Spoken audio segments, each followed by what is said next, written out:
E aí pessoal, tudo bom? Sejam bem-vindos ao canal Alex Comics. Meu nome é Alex e no episódio de hoje eu vou listar os 10 melhores quadrinhos que eu li no primeiro semestre de 2026. A convite do Ricardo, do canal Collectors Quadrinhos. Se você não conhece ainda o perfil do Ricardo, recomendo fortemente que você siga. O Ricardo é um dos gibitubers que realmente lê o que ele fala. Isso faz toda a diferença. Antes de começar a nossa lista, eu queria fazer algumas observações.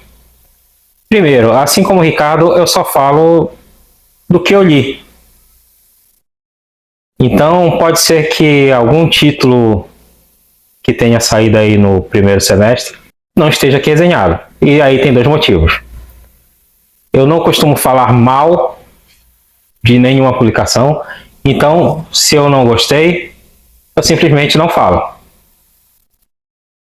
Ou eu não li. O que é muito provável porque hoje no Brasil, mensalmente, sai aí por volta de uns 200 títulos ou até mais. Quando somamos todas as editoras, mais publicações independentes do Catarse, né? Com boa parte disso sendo responsabilidade da Panini e das editoras de mangá. E aí, né, primeiro, não tem bolso que dê conta, quer dizer, tem, mas não é o meu bolso. E o tempo para leitura também, que está muito escasso. Vamos à nossa lista. A lista ela não tem uma ordem de mais importante para o menos importante, não. Eu vou aqui numerar, mas por uma questão didática do que efetivamente que seja em grau de importância. Vale ressaltar que a produção brasileira de quadrinhos ela cresce muito em publicações, vamos dizer, oficiais, né? Aquelas que têm uma maior possibilidade de chegar ao público, que estão em livrarias, nos grandes sites online, né? Porque o universo de publicações independentes é muito maior.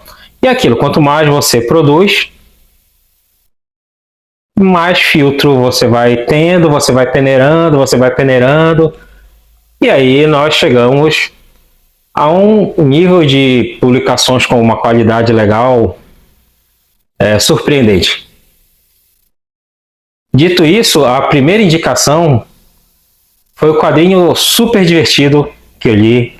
Eu resenhei no meu perfil do Instagram. Mutante Shaolin é uma publicação que promete se cumprir em 8 edições, a segunda acabou de sair. Escrita e desenhada pelo Benson Tim e lançada pela loja e editora Monstra.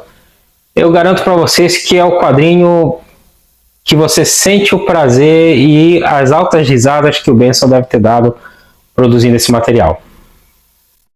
E qual é a trama de Mutante Shaolin?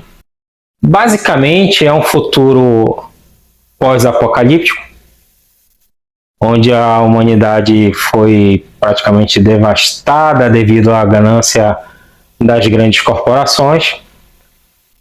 E nós temos alguns seres mutantes. E dentre estes seres mutantes, nós temos aqueles que são dotados do domínio das artes marciais. E eles são uma casta temida, né, e muito rara. E aí nós encontramos um desses mutantes vivendo a sua vida, ali, bebendo sua cerveja, até que ele cruzam o caminho dele, para ser mais exato, e deixa o cara puto. E aí a gente tem porradaria, a gente tem ninja, a gente tem mutante, garrafas quebradas, sangue, e uma cruzada que vai se revelando ao final da edição e que vai continuar por muitas edições. A segunda recomendação ela tem um DNA nacional, mas é uma publicação gringa. O Quarto Homem, que foi lançado aqui no Brasil pela editora Hyperion Comics, do Levi Trindade, e que tem desenhos do nosso Mike Deodato. E basicamente é uma história policial muito bem escrita, muito bem executada, com um Deodato inspiradíssimo.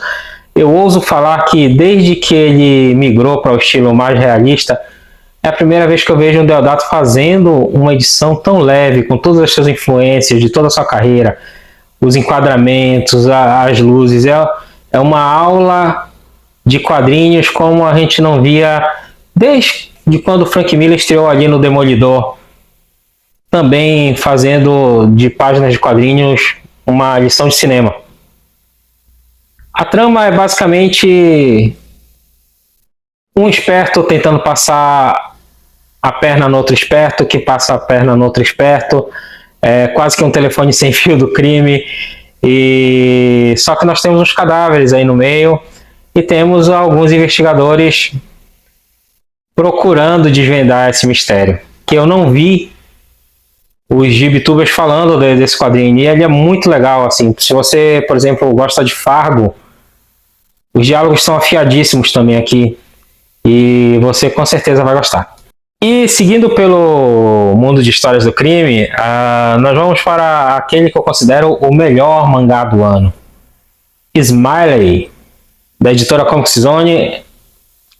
E que história, gente, que história maravilhosa. A história, ela é perturbadora e, diferente do Quarto Homem, ela vai para um caminho de seitas, de investigação, uma tensão, aquele horror psicológico, aquele horror que não é gore, que ele não é tão visceral, apesar de ter cenas muito violentas, muito violentas. E do que trata Smile? Smile é sobre um repórter que está à procura da esposa, que se envolveu teoricamente com uma seita, e essa seita bizarra, todo mundo sorri. É aquele negócio, quem não tem nenhuma dor, nunca chorou e que só sorri, é uma pessoa estranha. E as pessoas que tentam investigar essa seita são eliminadas. Então você vai acompanhar a busca do nosso personagem principal pela esposa e ao mesmo tempo desvendar os caminhos e como essa seita se infiltrou nas redes de poder, de influência, como ela atrai tantas pessoas e até onde a fé faz as pessoas cometerem crimes. Muito indicado. Até o momento não tem nenhum mangá para botar em cima de Smiley. E continuando no ramo dos mangás, mas não dos mangás vindo de um país oriental, mas sim um mangá feito na França, mais precisamente pela Camille Brutin, acredito que é esse que se pronuncia, chega Ion. Foi premiado na França, e o mangá trata da história da Margot, que é uma menina, vamos dizer, esquisita, para dizer o mínimo, é antissocial, é aquela que fica no canto da escola, aquela vai para onde ninguém a incomode.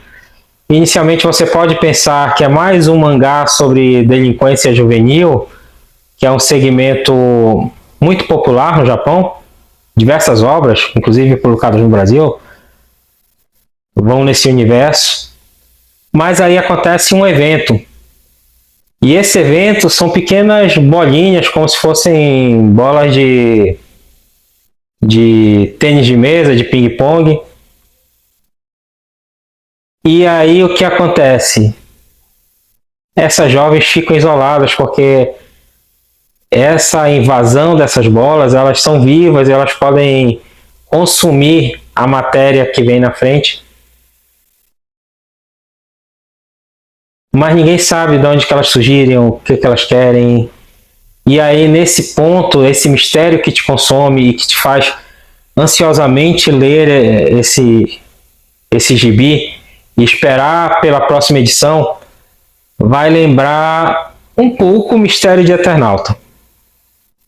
Só que com um traço de linhas finas, sem muito peso na mão, elegantíssimo o traço da Camille, e que um roteiro que ele te prende da primeira até a última página, e aí você espera pela próxima edição.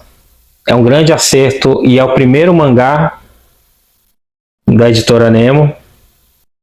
E continuando nessa trilha dessa ficção científica, nós vamos para os Estados Unidos. E digamos que é o quadrinho mais europeu da linha Absolute da DC Comics. Estamos falando de Absolute Caçador de Marte, escrito pelo insensado Dennis Kemp e com uma arte sensacional do Javier Rodrigues.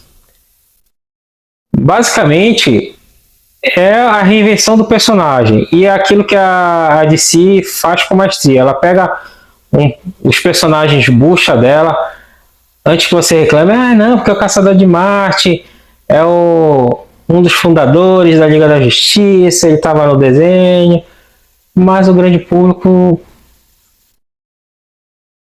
Caçador de Marte nunca teve séries regulares longas. Ele tem alguns momentos assim bem legais e aí depois começa a cair a qualidade e ele é cancelado. E aqui é realmente uma reinvenção do personagem, onde podemos dizer que é o que aconteceria se o Steve Ditko estivesse vivo e fosse um jovem de mais ou menos 30, 40 anos fazendo quadrinhos hoje. Porque a arte do Javier Rodrigues é extremamente psicodélica, como a do Steve Ditko. É um outro ritmo de história para quem está, por exemplo, pega Batman, Super-Homem, Mulher Maravilha, Lanterna Verde, Flecha, porque são quadrinhos assim de punch, sabe, de 200 km por hora, e a trama do Caçador de Marte da linha Absolute, ela vai ela não está todo o tempo com o pé no acelerador. Ela vai desenvolvendo a trama, aí você lê a primeira, você pode ficar meio assim, será que isso é legal? Aí você lê a segunda, você, opa, tem alguma coisa aí. E quando você vê, você já está dominado pela trama do Dennis Kemp. E já que estamos falando de quadrinho europeu, vamos para a Itália. E eu fui surpreendido por Dylan Dog, nova série, edição 1, que foi lançada ano passado pela editora Lawrence. Mas essa série que atualizou o mito do personagem para uma nova audiência, a Lawrence trouxe numa edição caprichadíssima. Já estamos na edição número 3, mas eu queria falar da número 1, porque a número 1 explodiu minha mente. São algumas das melhores histórias em quadrinhos que eu li na minha vida. E das melhores histórias do personagem também que eu já li. Talvez a melhor. Olha, eu vou dizer para vocês que são duas histórias sensacionais. Tanto em roteiro como em arte. É uma arte muito dinâmica. A segunda arte, inclusive, da segunda história, me lembra John Bolton, daquela minissérie, acho que é Ness, que se pronuncia, Nice, que foi publicada pela editora Abril, lá nos longínquos anos 90, e nunca mais foi republicada. A primeira história, ela traz o detetive do pesadelo enfrentando uma situação de opressão policial sobre os menos favorecidos, sobre como o sistema ele cala a voz daqueles que ousam se levantar. E será que o que acontece nessa história é sobrenatural ou é um delírio de Dylan Dog diante da situação? A segunda história... Gente, a segunda história é daquelas de encher de orgulho um certo mago britânico. Ela trata da pós-verdade, que é uma coisa muito em voga hoje, mas também trata do fim do mundo, do apocalipse, de divindades, e ela simplesmente vai explodir somente quando você lê. É um roteiro espetacular, com uma arte mais do que à altura, extremamente detalhista, extremamente carregada na tinta, e que quando você terminar de ler, você vai falar, é isso. Então são duas histórias em uma edição caprichadíssima da editora Lawrence. Continuando na Europa, é um título que são duas edições que eu vou falar. A primeira saiu ano passado, a segunda saiu agora. De 4, a terceira ainda vai sair esse ano e a quarta no primeiro semestre do ano que vem. E eu estou falando de Torgal. Sim, Torgal. Eu acabei lendo agora nesse ano. E vou falar dos 2 volumes de uma vez só. Torgal é uma série de espada, feitiçaria, com toque de ficção científica. Sim, estamos falando dessa série escrita pelo Jan Van Hamme e desenhada pelo Gregory Rosinski. E Torgal não merece o título de clássico porque foi pioneiro, muito pelo contrário, não foi pioneiro, nem porque é uma obra antiga lá que fez sucesso no seu tempo. Torgal realmente merece o título de clássico e merece todos os canais, todos os perfis de VTubers estão apontando como uma das suas leituras favoritas, porque a série é muito boa. Enquanto no primeiro volume ele engata realmente a partir da metade, cada livro compila 8 álbuns europeus. Então na quarta história você vê que os autores começaram a encontrar o todo personagem, mas a quinta história, o quinto álbum desse primeiro livro, desse primeiro volume, eu falo que é uma das melhores histórias em quadrinhos que eu já li na minha vida. É uma aula de roteiro e uma arte sensacional. O jeito como lida com isso, com as cores. Eu não posso falar muito sem entregar o ouro, mas eu digo para vocês assim que é o ponto ali em que, de virada da qualidade do personagem. E a última história do primeiro álbum também é muito boa. Mas a quinta é sensacional. No segundo álbum, diferente do primeiro, em que a segunda metade é o ápice, neste segundo álbum, que tem uma qualidade muito boa em todo ele, mas a primeira metade é sensacional. Que é quando Torgal encontra uma antagonista, uma personagem feminina de personalidade que vai te fazer se apaixonar, vai ter empatia por ela e até torcer por ela. E os desenhos continuam evoluindo e o texto também. E que venha mais Torgal, não só a série clássica, que é o que a Pipoca Nanquim está trazendo para o Brasil, como as outras séries também. Excelente publicação e com aquele padrão de qualidade da Pipoca Nanquim na edição que não tem nem o que falar, é chover no molhado. A próxima indicação se passa na Europa, mas é um quadrinho brasileiro. Sim, pessoal. E eu digo para vocês que é um quadrinho maravilhoso. É Gioconda, de Felipe Pan, Olavo Costa e Mariane Guzmão. Mariane Guzmão, uma colorista fantástica, que foi o que me conquistou nessa primeira vista desse quadrinho. E do que trata Gioconda? Gioconda é uma história de amor. A história do personagem principal, que é o Francisco, que é um brasileiro, filho de brasileira, que migraram para a Europa, e lá em Paris ele trabalha no Museu do Louvre como serviços gerais, mas ele é um estudante de arte, um apaixonado por arte e um apaixonado por uma certa moça do sorriso enigmático do Leonardo da Vinci, que está lá em exposição no Louvre. Esta obra é o que o leva a encontrar o amor da vida dele. E como toda boa comédia romântica,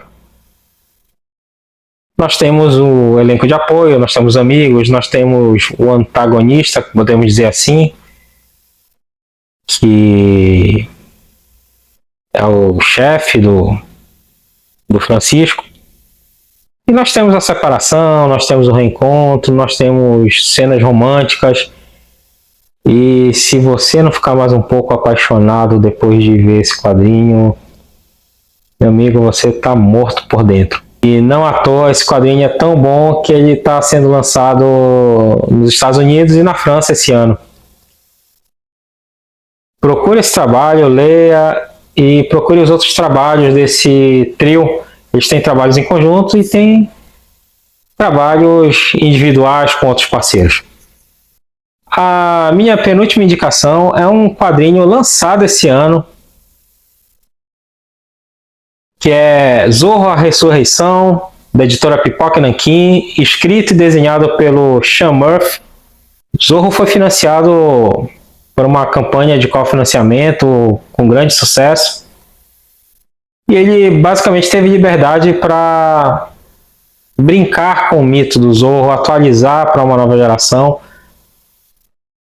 Então não tem nada de poeira, de teia de aranha aqui. É uma história de ação divertidíssima que basicamente joga no liquidificador Velozes e Furiosos, os cartéis mexicanos, tatuagens, um teatrinho de rua estilo aquele do Chaves, um fugitivo do Caps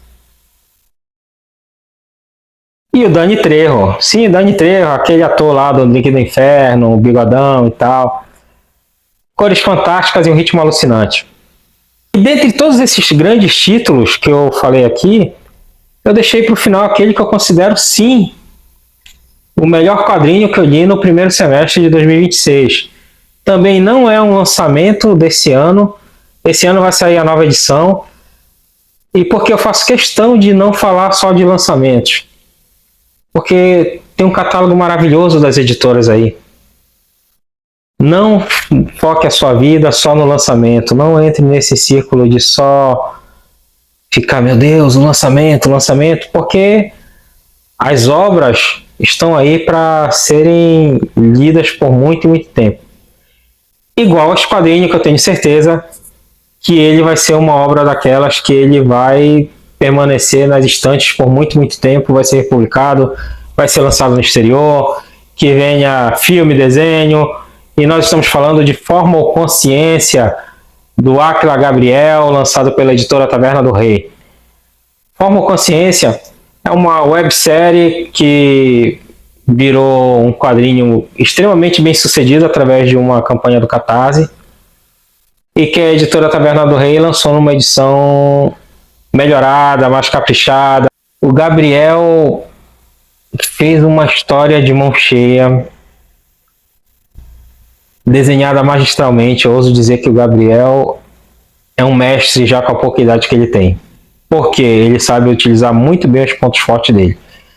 E eu poderia falar de várias referências. Por exemplo, quando eu vi a capa, eu não sabia do que se tratava. Eu só vi a capa, me chamou a atenção, pensei, poxa, isso deve ser alguma coisa estilo Sweet Tooth do Jeff Lemire. Não, não tem nada de Sweet Tooth. Pô, mas esse traço aqui, ele lembra o cara que fez o Vagabond. Não, não lembra.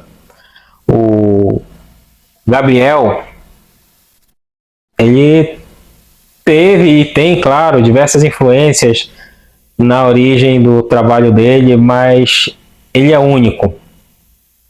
Ele é único. E do que trata a Forma ou Consciência? Nós acompanhamos uma mulher que acorda no meio de uma floresta desmemoriada e ela quase é morta. Ela quase se transforma em um ser antropomórfico, como aqueles que aparecem na floresta. E desse mundo todo, que sim, tem humanos, e aí nós temos um elemento de perseguição dos humanos contra essas pessoas antropomórficas, que são humanos, mas aqui nesse mundo, muito bem construído pelo Gabriel, muito bem construído. É um mundo onde os humanos eles despertam para o seu interior animal. E aí nós temos esses seres antropomórficos. Mas nós temos neste universo uma guerra entre o equilíbrio entre yin e yang, uma coisa Caim que foi expulso do paraíso e um mundo demoníaco, uma mãe à procura da filha, códigos de honra, tudo isso muito bem embalado em uma trama que vai se concluir daqui a alguns anos, porque a tendência é que saia um álbum por ano, então o primeiro álbum saiu ano passado, o outro álbum sai esse ano, e ano que vem sai outro, e eu estarei agora como um pregador da palavra do Gabriel. Você não viu os grandes perfis falar dessa obra. Por quê? Não sei, mas deu uma chance. Dê uma chance à Forma Consciência, dê uma chance aos outros quadrinhos que eu resenhei aqui, porque o objetivo de um vídeo como esse